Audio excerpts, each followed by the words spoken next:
ও বাদশা নামদার, আমি আসলে যেইটা চাইবো আপনি কি দিবেন? বাদশা হারুন আর রশিদ বলে, আমার কথার জবান এক, তুমি দরিয়াই দেখো, আমি ওইটা দিতে তোমাকে দেরি করব না। এবার ওই কালো দাসীটা আস্তে করে তার হাতটা বাদশার মাথার উপরে রেখে দিল। বাদশার মাথায় রাখছে। বাদশা এবার সবাই দেখায়, দেখেন কালো দাসীটা আমার মাথায় কেন হাত রাখলো? সবাই তো এক একটা দামি দামি জিনিস ধরে ধরে পজিশন নিয়ে রাখছে, কিন্তু এই কালো দাসীটা আমার মাথায় কেন হাত রাখলো? এবার এই প্রশ্নটা কালো দাসীকে যখন করলো, দাসী কাঁদতেছে আর আবেগ ভরা মনে বলতেছে, ও বাদশা নামদার, আমার টাকার প্রতি কোনো লোভ নাই, আমার রাজ সিংহাসনের প্রতি কোনো লোভ নাই, আপনার রাজ পালঙ্কের প্রতি আমার কোনো লোভ নাই। আমি যদি আপনাকে পেয়ে যাই, গোটা রাজ্য আমি এমনি পেয়ে যাব। ও নবীর উম্মতের দল, এই ঘটনা আমাদের বুজুর্গরা বলছেন, যদি তুমি ওই বাদশাকে পাওয়ার পরে মহিলা মনে করলো খাট পালং এটা আমার দরকার নাই, বাদশা যদি আমি পেয়ে যাই সব আমি অটোমেটিক পেয়ে যাব। এই জমিনের ভিতরে এক শ্রেণীর মানুষের ফিকির, আমি যদি আমার মাওলাকে পেয়ে যাই, আমি সব কিছুর মালিক এমনি হয়ে যাব। কথা বলেন ঠিক কিনা? ওয়া ইনসানান আলা ইনসান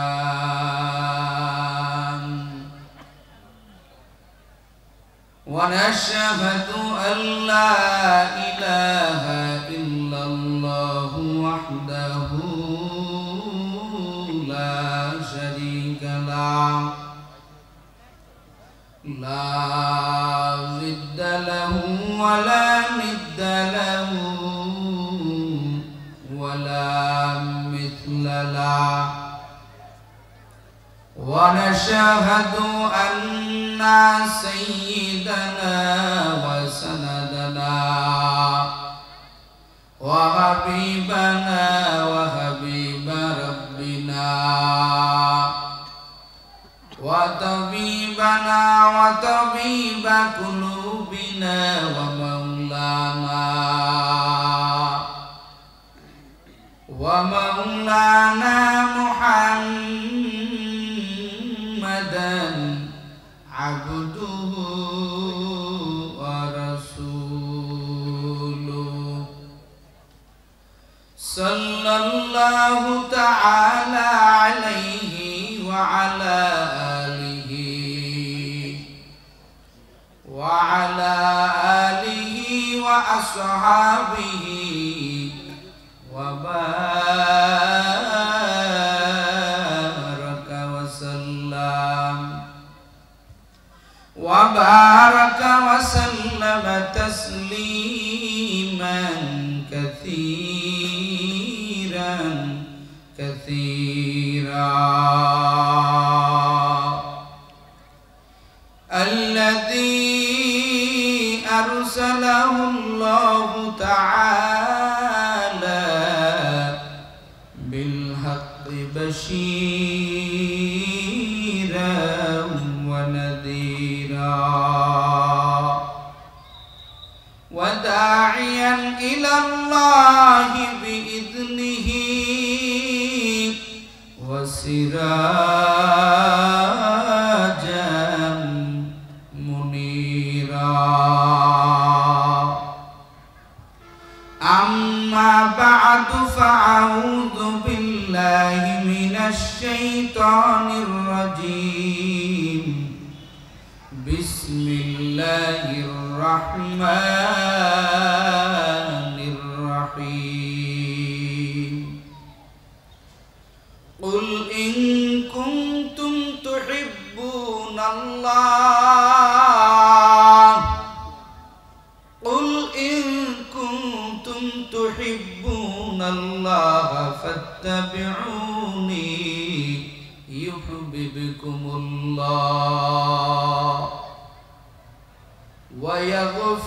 لكم ذنوبكم والله غفور رحيم.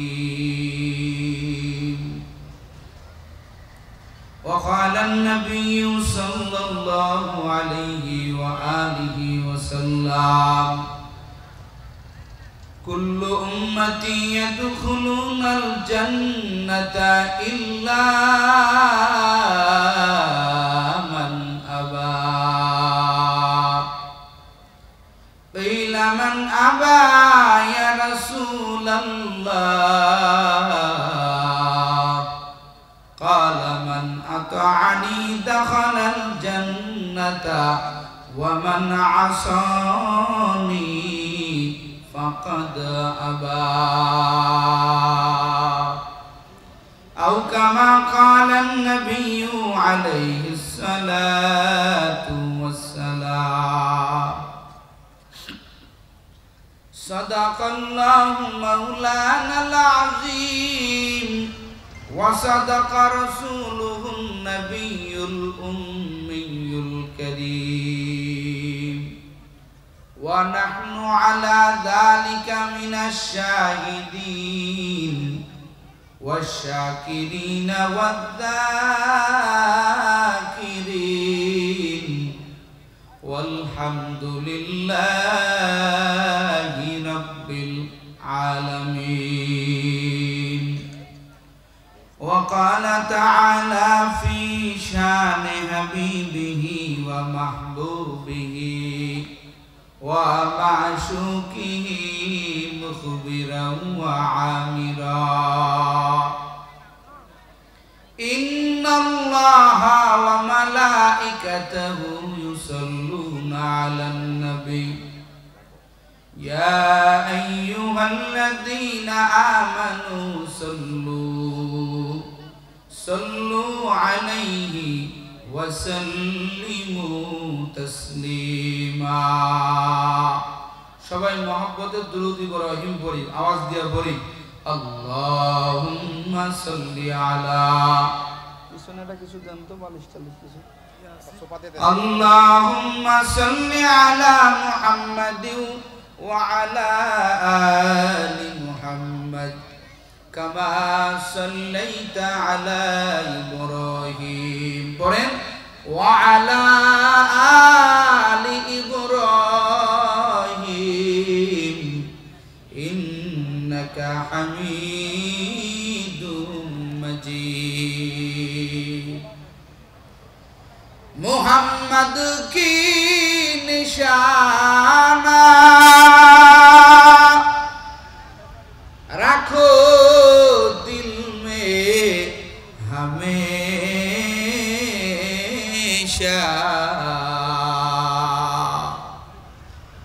मोहम्मद की निशाना रखो दिल में हमेशा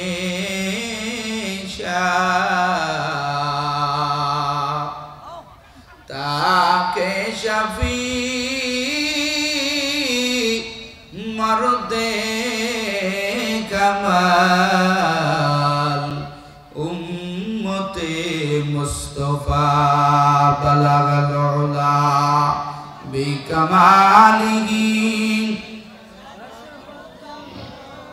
বক্স দুটো আমার দিকে ঘোরায় দেওয়া যায় না? বক্স দুটো আমার দিকে। হাসনাত জামিউ খিসালিহি সাল্লু আলাইহি ওয়া আলিহি বালাগাল উলা বিকামালিহি كشفت الدجى بجماله. قرن حسنت جميع خصاله صلوا عليه وآله لا إله সবাই জবান ছেড়ে লা জোরে লা ইলাহা লা ইলাহা ইল্লাল্লাহ লা ইলাহা ইল্লাল্লাহ ইল্লাল্লাহ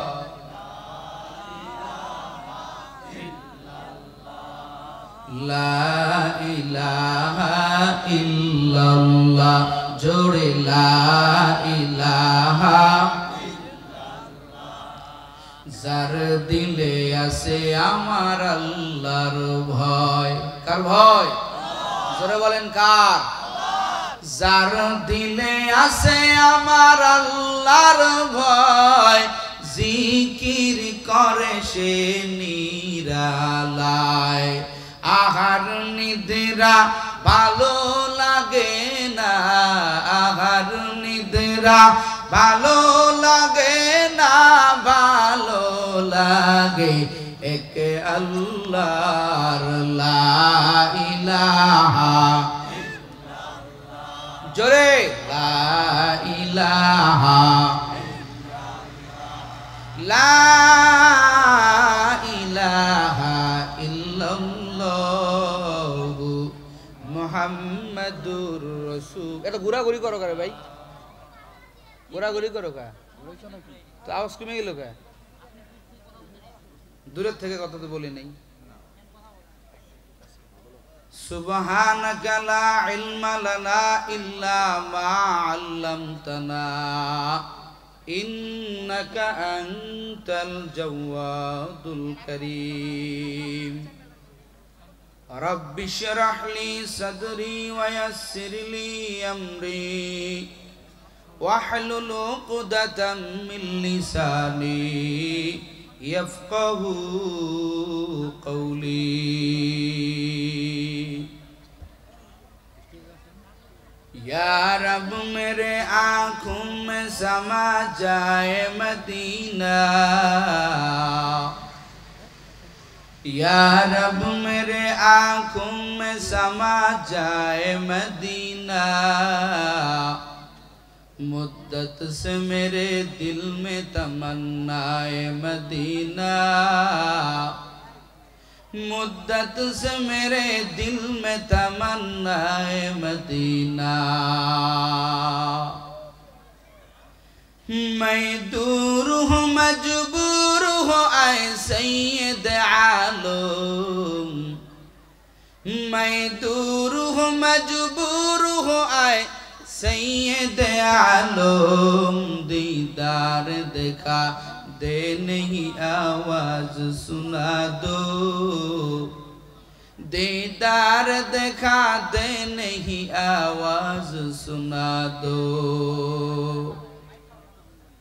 तकबीर में कलमा में नमाज़ू में अज़ा में तकबीर में कलमा में नमाज़ू में अज़ा में ऐ नाम इलाही से मिला नाम मुहम्मद ऐ नाम इलाही से मिला नाम मुहम्मद চৈতন্যপাড়া যুব সমাজের উদ্যোগে আয়োজিত তাফসীরুল কোরআন মাহফিলের সম্মানিত সভাপতি আলহাজ মোহাম্মদ আফজাল হোসেন সভাপতি চৈতন্যপাড়া জামে মসজিদ আজকের মাহফিলের প্রধান অতিথি আলহাজ মোহাম্মদ সাইনুদ্দিন মাস্টার অবসরপ্রাপ্ত প্রধান শিক্ষক চৈতন্যপাড়া সরকারি প্রাথমিক বিদ্যালয় আজকের মাহফিলে আমার পূর্বে আলোচনা করেছেন মাওলানা মোহাম্মদ ফজলে রাব্বি মাহফিলে উপস্থিত আছেন মুআজ্জাজ মুকাররম নায়েবে নবী জাতির রাহবার আইম্মে মাসাজিদ দিগার উলামায়ে কেরাম আমার সামনে বসা আছেন বিভিন্ন স্থান থেকে আগত আল্লাহ পাকের আশিকিন জাকিরিন মুহিব্বিন মুরব্বিয়ানে আওয়াম কলিজার টুকরা আমার যুবক ভাইয়েরা স্নেহের সোনামণিরা পর্দার আড়ালে অবস্থানরতা শ্রদ্ধেয় সম্মানিতা মা ও বোনেরা সর্বোপরি দয়াময় আল্লাহ পাকের দরবারে লাখো কোটি শুকরিয়া যে আল্লাহ রব্বুল আলামিন আমাকে আপনাকে মহব্বত করে ভালোবেসে এই ঠান্ডার ভিতরে আরামের ঘুম বাদ দিয়া কুয়াশার ভিতরে শিশির ভেজা কুয়াশা এলাকার যুবকদের ডাকে উলামায়ে কেরামের সম্মেলনে উলামায়ে কেরামের মুখের থেকে কোরআন হাদিসের কিছু কথা শুনবার মতো এবং বজমার মতো আল্লাহ তাআলা আমাদের ধৈর্য দিয়েছেন এবং এই কোরআনের বাগানে আমরা যোগদান করতে পেরেছি। এজন্য মালিকের দরবারে সবাই শুকরিয়া আদায় করি, দিল থেকে আওয়াজ দিয়ে বলি আলহামদুলিল্লাহ। আর একটু জোরে বলেন আলহামদুলিল্লাহ। সম্মানিত হাজিরিন, আমি আপনাদেরকে বেশি সময় কষ্ট দেব না। আওয়াজ কিন্তু ভাই একটু কম লাগতেছে, অনেক কম।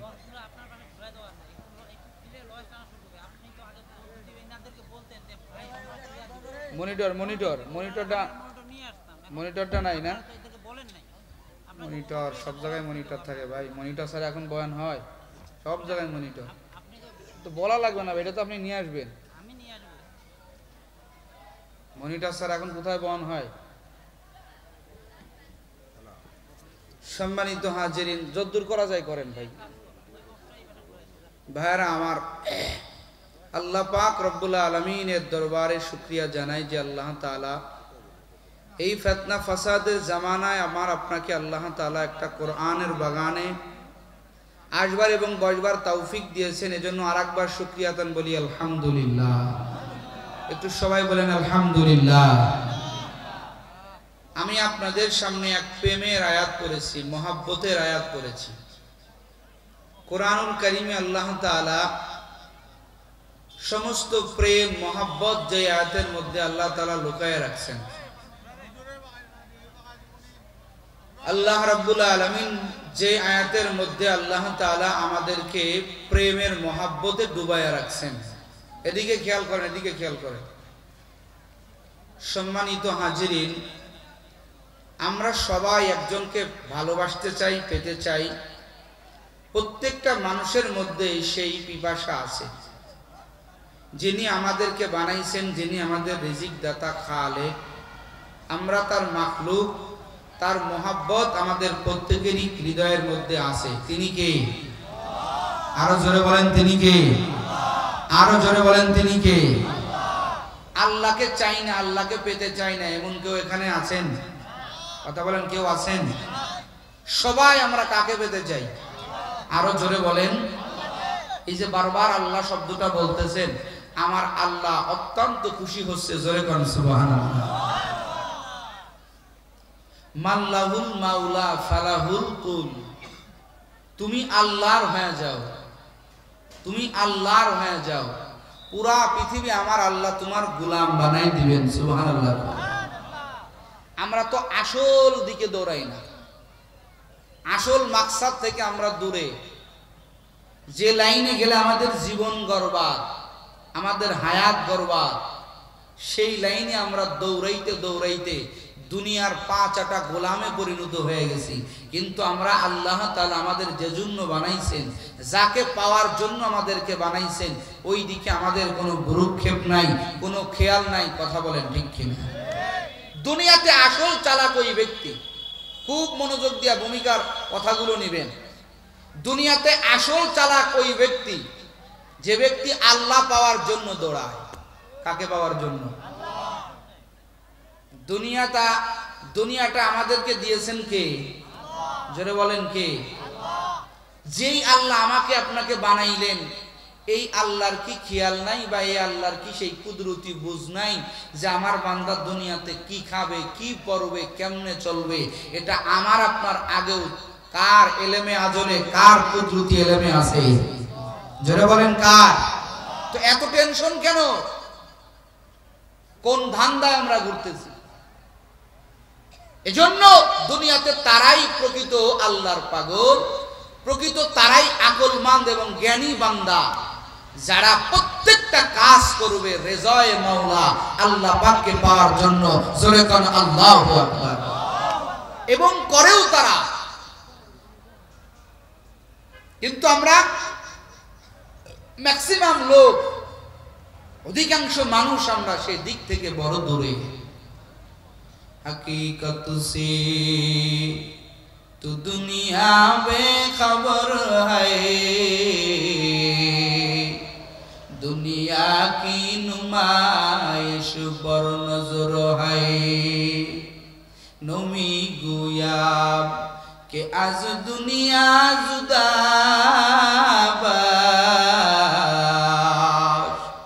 बाहर कारे के बाशी बा খুদাবাস এই দুনিয়ার ভিতরে আমরা সবাই মূল মাকসাদ থেকে বড় দূরে যার যার খেয়াল আলাদা হয়ে গেছে যার যার চলার ভঙ্গি আলাদা হয়ে গেছে কিন্তু এই জমিনের ভিতরে যারা আমার আল্লাহর বড় পাগল এরা সব কাজের বেলায় আমার আল্লাহর বিধানকে প্রাধান্য দেয় আল্লাহর বান্দা চিন্তা করে আমি খানা খাবো আমার মাওলার বিধানে খাবো আমি রাত্রি বেলা ঘুমাইতে যাব এই ঘুমটা হবে আমার আল্লাহর বিধান আমি তরকারি ব্যবসা করব আমি বাজারে দোকানদারি করব আমি পাথরের ব্যবসা করব আমি চায়ের ব্যবসা করব ব্যবসা আমার আল্লাহ হালাল বানায় দিয়েছেন ওয়া হালাল্লাহুল বাইআ ওয়া হারামার রিবা আমার আল্লাহ বেচাকেনাকে হালাল করলেন আমার আল্লাহ সুদটাকে হারাম করলেন এরে আল্লাহর যারা কাটি পাগল এরা ব্যবসার মধ্যেও আমার আল্লাহ পাওয়ার ধান্দা করে কথা বলেন ঠিক কিনা এই দুনিয়া আমার পিছনে ঘুরবে দুনিয়া আমার গোলাম আমি দুনিয়ার গোলাম না কথা বল না কেন দুনিয়ার গোলাম আমি না দুনিয়া আমার গোলাম কথা বল না কেন আপনারা পঞ্চগড়ের মুসলমান খুব খেয়াল করবেন দুনিয়ার গোলাম আপনি না দুনিয়া আপনার গোলাম আল্লাহ পাক আপনার জন্য দুনিয়াকে বানাইছেন দুনিয়ার জন্য আপনাকে আমার আল্লাহ বানাই নাই আমার আল্লাহ এই দুনিয়াটা তো আগের থেকেই আমরা তো এখন কর্ম করে খাই কিন্তু আল্লাহর পয়গম্বর আল্লাহর পাকের বান্দা বান্দির দল এমন একটা সময় ছিল আমার আল্লাহ আসমান থেকে মানওয়া সালওয়া নামক হালুয়া রুটি আমার আল্লাহ তার বান্দা বান্দির জন্য আমার আল্লাহ কুদরতি ভাবে আসমান থেকে তার বান্দা বান্দির খাওয়ার জন্য আমার আল্লাহ পাঠাইয়া দিত বনি ইসরাইলের কিছু চালাক মানুষ আছে না কিছু চালাক কথা হয় নাকি আছে না এরা কয় আমরা এইভাবে খাবো না আমাদেরকে গরু দাও নাঙ্গল দাও খেতে চাষবাস করে খাবো আমার আল্লাহ কয় তাই নেই আমার আল্লাহ আসমান থেকে রিজিক দেওয়া বন্ধ করে দিল নেম এবার তোরা কামাই করে খা ওখান থেকেই শুরু হয়ে গেল দুনিয়ার পিছনে দৌড়ানো রে বাবা কিন্তু আমার আল্লাহ কয় বান্দা আমি তোকে দুনিয়ার জন্য বানাই নাই আমি আল্লাহ তোকে দুনিয়ার পিছনে দৌড়ানোর জন্য বানাই নাই আমি তোরে বানাইছি আমার জন্য আমি আল্লাহ তোর তুই বান্দা আমি আল্লাহর তুই সারা যত মাখলুকাত আমি আল্লাহ দুনিয়াতে বানাইলাম সব কিছু আমি আল্লাহ তোর জন্য তোর গোলাম হওয়ার জন্য আমি আল্লাহ তাআলা বানাইলাম জোরে কোন সুবহানাল্লাহ ওয়া মা খালাকতুল জিন্না ওয়াল ইনসা ইল্লা লিয়াবুদুন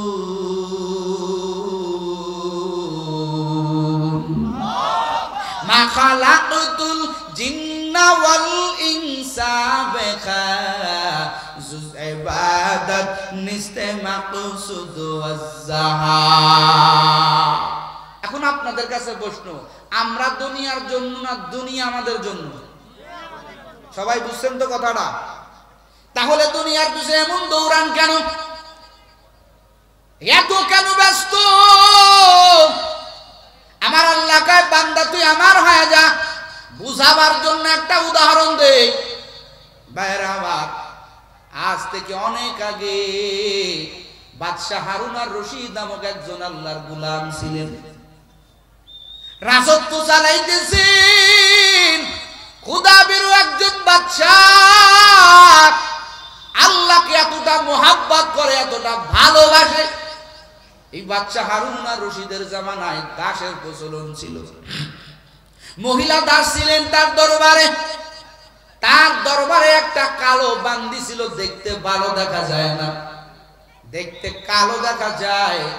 আল্লাহর বান্দা বাদশা হারুন আর রশিদ তার রাজ দরবারে সুন্দর সুন্দর কৃতদাসের অভাব নাই, দাসীর অভাব নাই, কিন্তু বাদশা কালো দাসীরাকে বড় মোহাব্বত করে।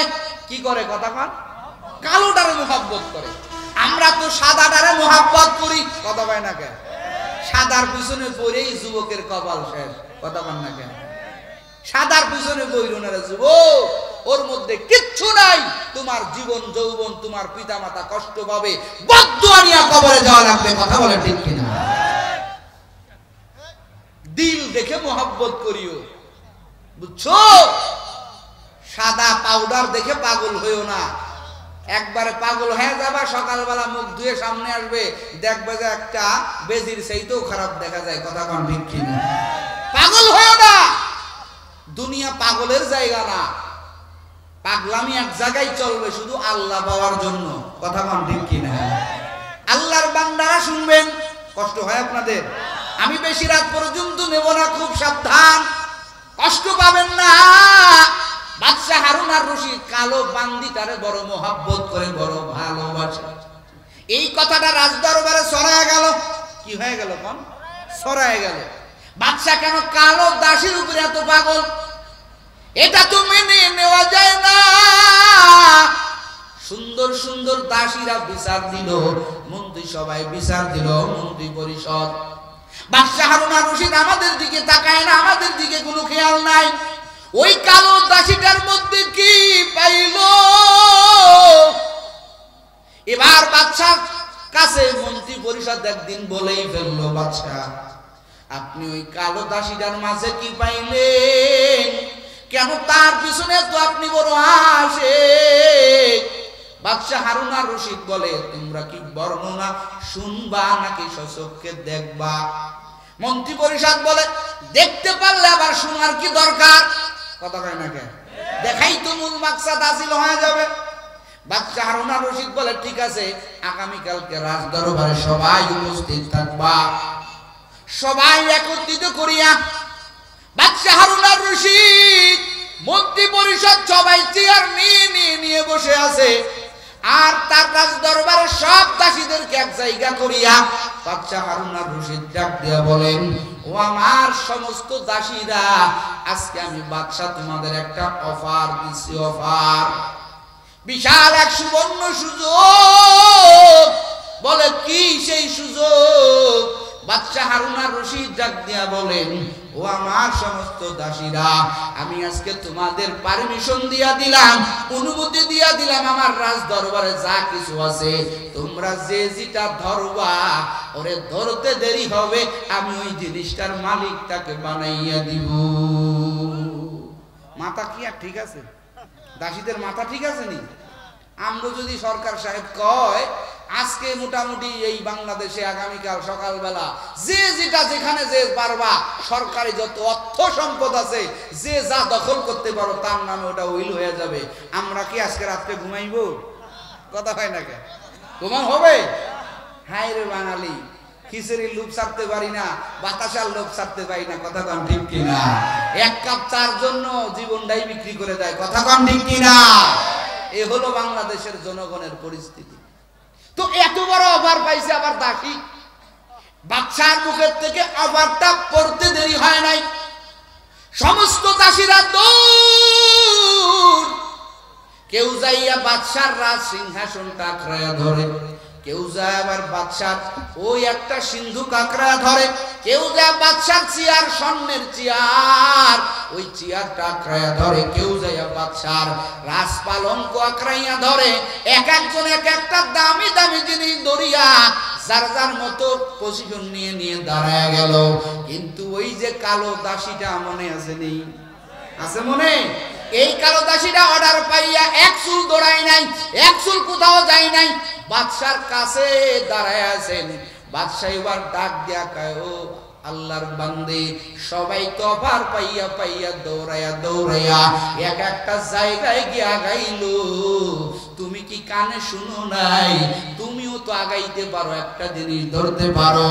এবার কালো দাসীটা দুই চোখের পানি ছেড়ে দিয়ে বলেন, ও বাদশা নামদার, আমি আসলে যেইটা চাইবো আপনি কি দিবেন?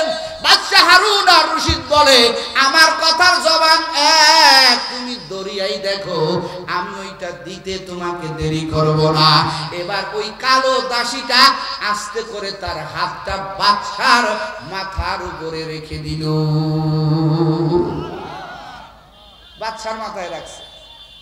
বাদশা এবার সবাই দেখায়, দেখেন কালো দাসীটা আমার মাথায় কেন হাত রাখলো? সবাই তো এক একটা দামি দামি জিনিস ধরে ধরে পজিশন নিয়ে রাখছে, কিন্তু এই কালো দাসীটা আমার মাথায় কেন হাত রাখলো? এবার এই প্রশ্নটা কালো দাসীকে যখন করলো, দাসী কাঁদতেছে আর আবেগ ভরা মনে বলতেছে, ও বাদশা নামদার, আমার টাকার প্রতি কোনো লোভ নাই, আমার রাজ সিংহাসনের প্রতি কোনো লোভ নাই, আপনার রাজ পালঙ্কের প্রতি আমার কোনো লোভ নাই। আমি যদি আপনাকে পেয়ে যাই, গোটা রাজ্য আমি এমনি পেয়ে যাব।